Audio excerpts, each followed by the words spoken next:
जय हिंद साथियों, आपके अपने प्यारे यूट्यूब चैनल आपन रामनगरी में ढेर सारा स्वागत है। साथियों, आज हम लोग अनुसूचित जातियों के लिए राष्ट्रीय आयोग के टॉपिक पर चर्चा करेंगे। National commission for schedule caste, राष्ट्रीय अनुसूचित जाति आयोग इस संदर्भ में एक संवैधानिक निकाय है। इसका गठन संविधान के अनुच्छेद 338 के द्वारा किया गया है।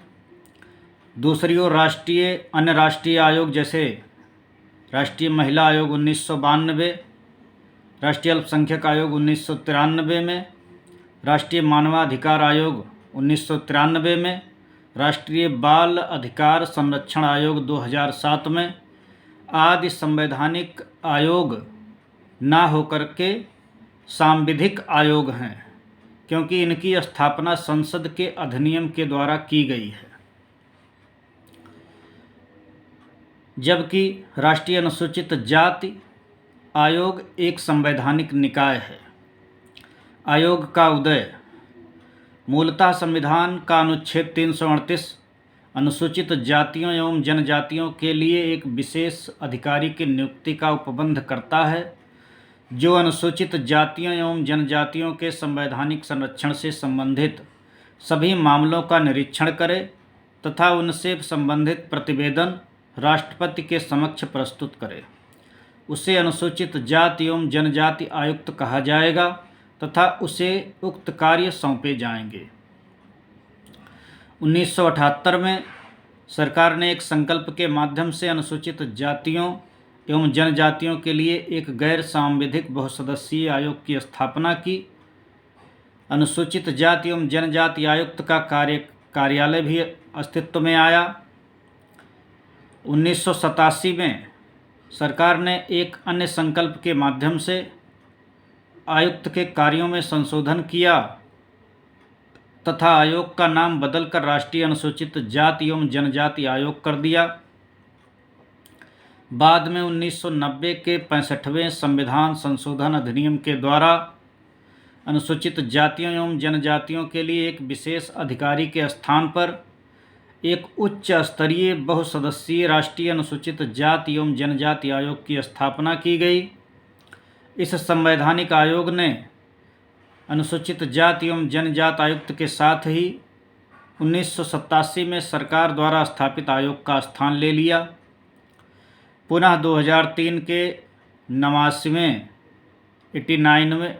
89वें संविधान संशोधन अधिनियम के द्वारा इस राष्ट्रीय आयोग का 2 भागों में विभाजन कर दिया गया तथा राष्ट्रीय अनुसूचित जाति आयोग अनुच्छेद 338 के अंतर्गत एवं राष्ट्रीय अनुसूचित जनजाति आयोग अनुच्छेद 338 के अंतर्गत नामक 2 नए आयोग बना दिए गए।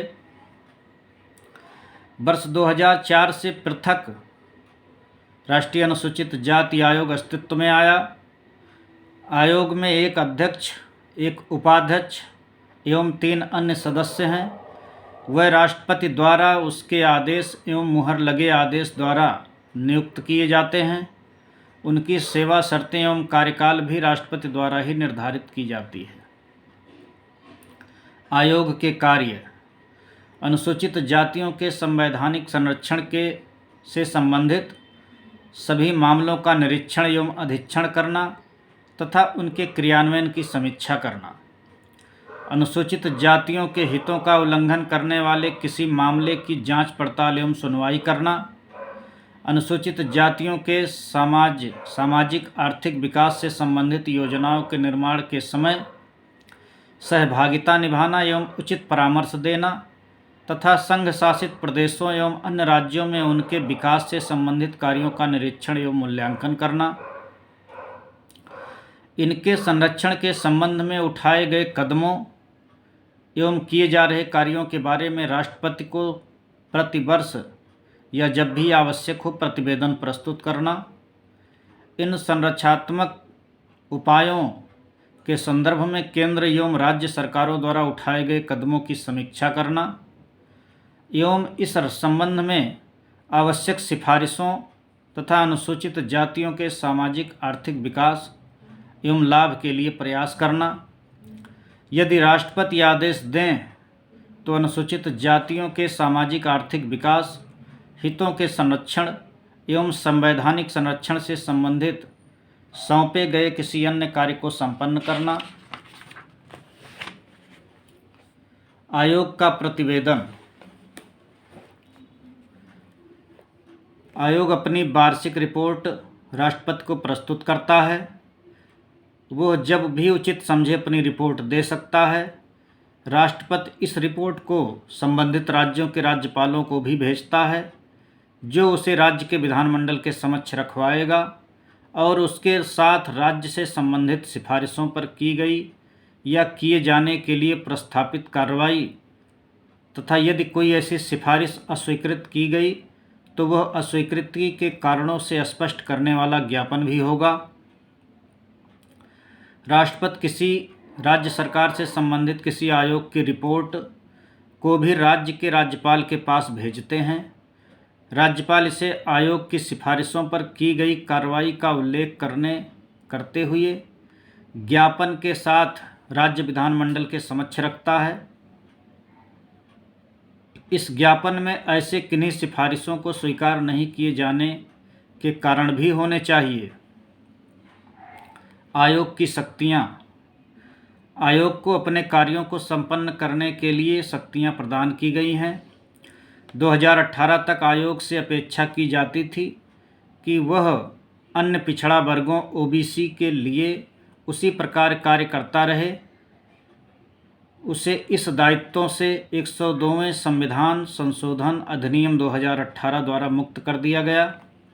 जब आयोग किसी कार्य की जांच पड़ताल कर रहा है या किसी शिकायत की जांच कर रहा है तो इसे दीवानी न्यायालय की शक्तियां प्राप्त होंगी, जहां याचिका दायर की जा सकती है तथा विशेषकर कुछ प्रमुख मामलों में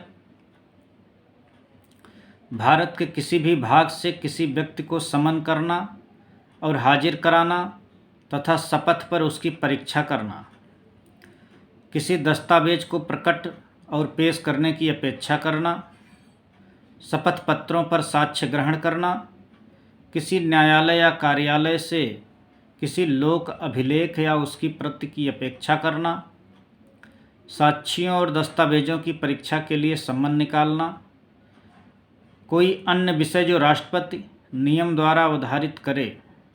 संघ और प्रत्येक राज्य सरकार अनुसूचित जातियों को प्रभावित करने वाले सभी महत्वपूर्ण नीतिगत विषयों पर आयोग से परामर्श करेगी। यह आयोग आंग्ल भारतीय समुदाय के संबंध में भी उसी प्रकार कार्य करेगा जिस प्रकार वह अनुसूचित जातियों के लिए कार्य करता है।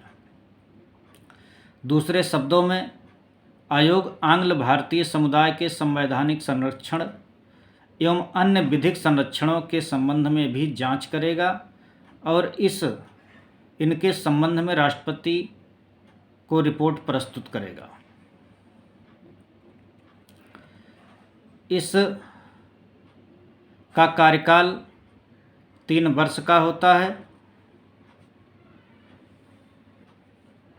जो पदाधिकारी, चाहे वो अनुसूचित जाति आयोग के अध्यक्ष हों, उपाध्यक्ष हों अथवा तीनों सदस्य हों, जो भी पदाधिकारी आयोग में सदस्य के रूप में अथवा अध्यक्ष व उपाध्यक्ष के रूप में नामित किए जाते हैं, उनका कार्यकाल 3 वर्ष का होता है। अनुसूचित जाति आयोग के द्वारा देश के अंदर अनुसूचित जातियों पर हुए जुल्म, ज्यादती, अत्याचार अथवा अन्य शिकायती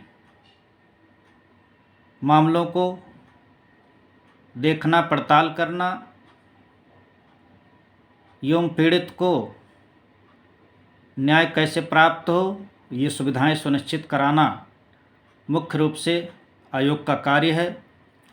साथियों, हम सभी लोग अनुसूचित जाति आयोग के संबंध में उनके कार्यों, दायित्वों के बारे में चर्चा कर रहे थे।